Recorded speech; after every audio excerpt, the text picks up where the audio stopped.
Uh, and it does seem bipartisan. I mean, no matter who's president, which party is in office, and both sides of Congress seem to support the idea of this idea of U.S. primacy around the world and an interventionist foreign policy. Why is that a problem? Well, in general, or do you agree with that? Yeah, no, it's definitely a problem. There's a lack of debate now about U.S.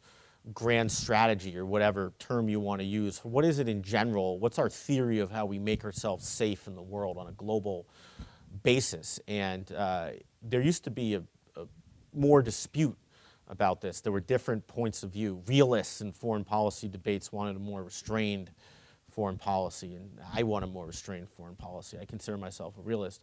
But the primacy view says, well, we need to sort of be the cop everywhere. It's our forces that sort of overshadow fights between other states, and that prevents them from growing militaries that becomes a threat. So we're the great hegemon. We're sort of almost ourselves the world government, and U.S. military presence all around the world achieves that. In the wake of the Cold War in particular, that's become the bipartisan foreign policy view. Liberal internationalists on the left agree with that, and neoconservatives on the right agree with that, and those are basically the two dominant entities in the Democratic and Republican parties. But I think there's a lot of things wrong with that.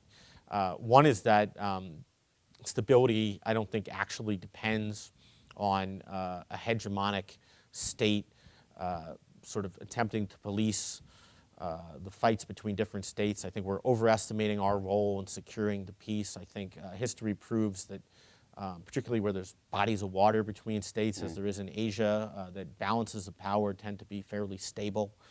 And I think the primacy view sort of ignores the fact that it's getting us into avoidable trouble. We here in the safe part of the world are sort of expanding our military frontier to places where there's instability and danger, and we, by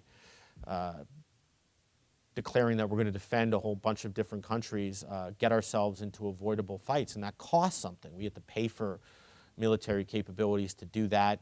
We keep ourselves sort of in a perpetual state of quasi-war, where we always have something to worry about, as we did in the Cold War and as we now do because of the different countries we're worried about terrorism, and that, I think, changes our domestic institutions in a way that is contrary to liberty, that takes civil liberties from us in the long term. So there's all these sort of creeping costs of primacy that I don't think we really pay attention to or debate much. And are there metrics to measure whether it's actually making us safer?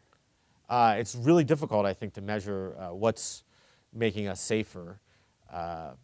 But we have metrics about how safe we generally are, and we sort of, in the broad sense, do social science to come up with theories about what's delivering peace. And I think if you look at the social science about the causes of peace, this decline of interstate war that I talked about, it's really interesting that very few people subscribe to the view that it's the benevolence and power of the United States of America that's caused that. Very few people who study this issue seriously say that, but it's the dominant view in Washington, D.C. So we have this sort of discrepancy between scholarship that studies this issue and the debate in Washington. But I think in general we should try to do retrospective policy analysis to say, well, how well did this work in actually making us safer? And I think on this discrete basis in sort of different policy areas, you can do that roughly, at least to get a sense.